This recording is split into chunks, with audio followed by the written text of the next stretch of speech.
Bueno, acá estoy con la segunda partecita, ¿sí? Y voy a intentar hacerlo un poquito más breve, en donde les explico de alguna manera un poco las ideas que tienen. Yo igual quédense tranquilos que les voy a copiar un drive para que puedan descargar el libro de sociología. Les pido que aprovechen porque lo encontré disponible en una página, así que si pueden bajarlo mejor.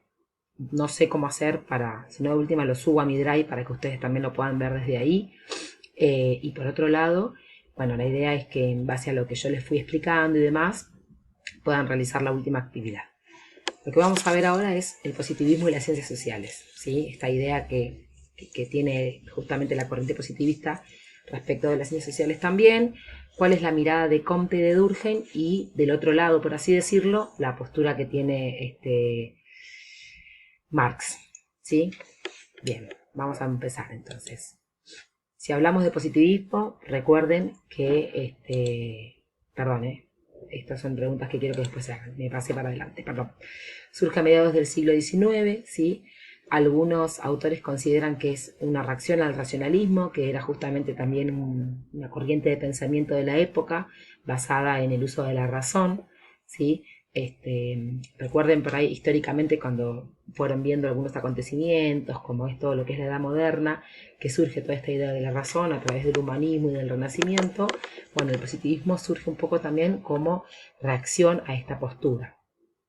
Los hechos, según el positivismo, son lo único positivo, ¿sí? Y la naturaleza es igual que la sociedad porque la sociedad está regida por leyes naturales.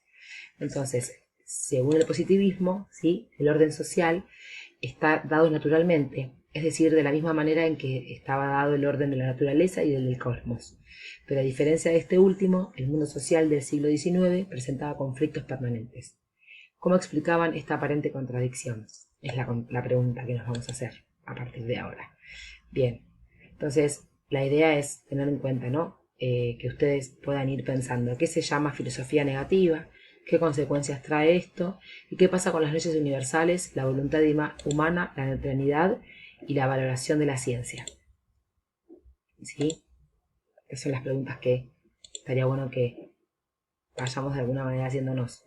Yo lo que les voy a proponer también es ir subiendo algunas de estas ideas al Padlet que fuimos armando y también, como les dije en el video anterior, le propongo a aquellos que no lo hicieron hasta ahora que lo pueden ir haciendo teniendo en cuenta la postura de estos autores. Bien, vamos con Augusto Comte.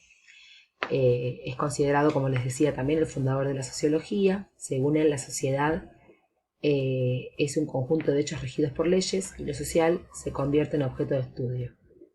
La idea que yo quiero es que también se pregunten cómo define la resignación, ¿sí? Y cómo se alcanza el progreso, según Comte. ¿Cuál es el lugar del conflicto? Cualquier conflicto interrumpe el normal funcionamiento de la sociedad y la posibilidad del progreso. Conflicto como algo perjudicial para la sociedad, ¿no? Esa es la visión que tiene Comte sobre este tema, sobre este concepto. Pero los conflictos son generados por algunos sectores sociales. ¿Cuáles son esos sectores sociales que generan el conflicto? Aquellos que aún no habían comprendido que el orden social no podía ser modificado por la acción humana, es decir, aquellos que desconocían la existencia de las leyes universales que regían lo social. Por esa razón hizo hincapié en la necesidad de difundir y explicar estas leyes a fin de promover la resignación. La idea es que investiguemos cómo define la resignación y cómo se alcanza el progreso. Ahora nos vamos con Durkheim, ¿sí? Durkheim es de alguna manera posterior a Comte, ¿sí? Vive de 1858 hasta 1917. Es importante tener el contexto en el que están viviendo. Piensen que muere, ¿sí? Cuando se produce la Revolución Rusa. Según él, la sociedad, bueno, la ciencia de referencia es la biología, para él. La sociedad es un organismo vivo. Estado de la sociedad en términos de lo normal, el orden, y lo patológico, el conflicto.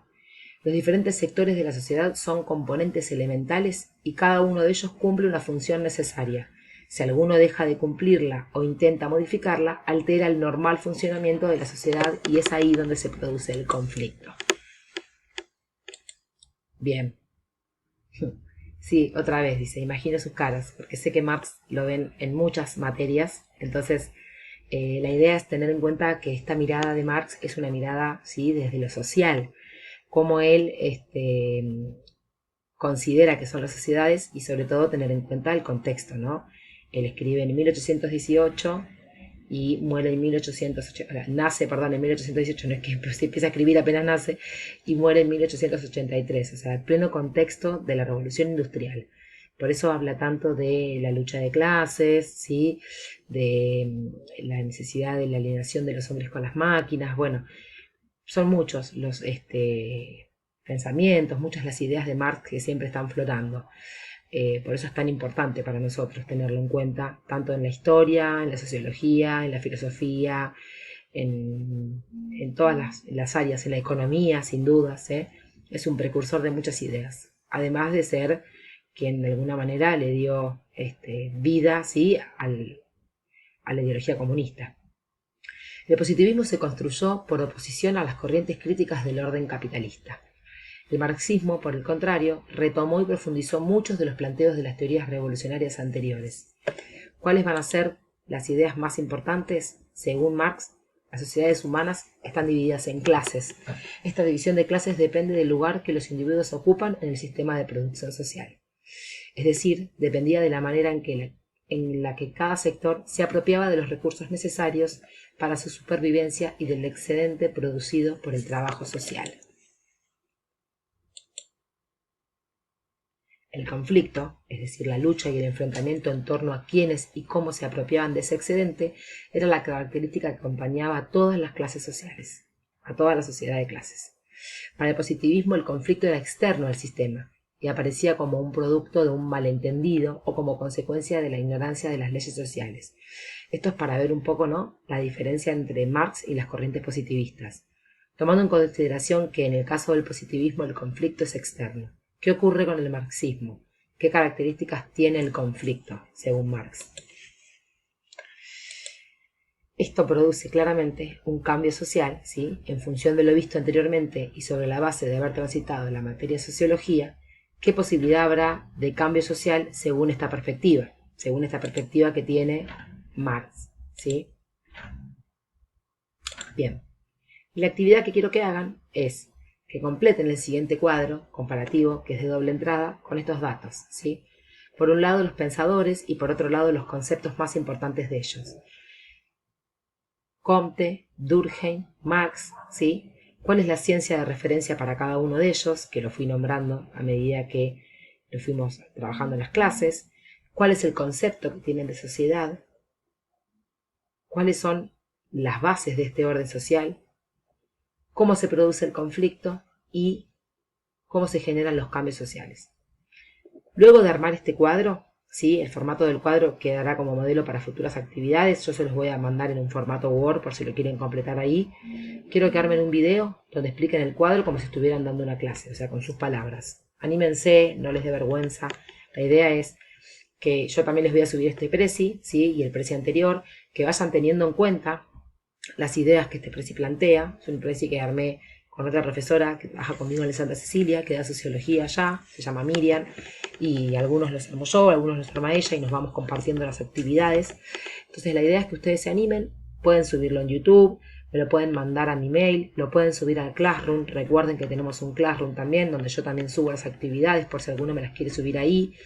La idea es que se filmen, que sea un video cortito, tampoco tiene que ser muy largo, donde ustedes puedan explicar alguna de estas ideas. Es como para hacer una actividad diferente, ¿sí? Bien, yo se los voy a subir igual. También les voy a subir toda esta información y cualquier duda que tienen, como les digo siempre, me preguntan, ¿tá? Esta actividad la van a poder hacer con tiempo, ¿sí? Les voy a dar toda esta semana y la semana que viene, así que cualquier cosa me van preguntando. Ahora les voy a armar también una encuesta para ver si quieren que hagamos un Zoom para sacarnos dudas, ¿sí? O para preguntarme cualquier tipo de dudas que tengan. Bueno, como les digo siempre, espero que estén bien, espero que la vayan llevando de la mejor manera y sepan que acá estoy para lo que necesiten. Les mando un beso y ojalá que todo ande bien.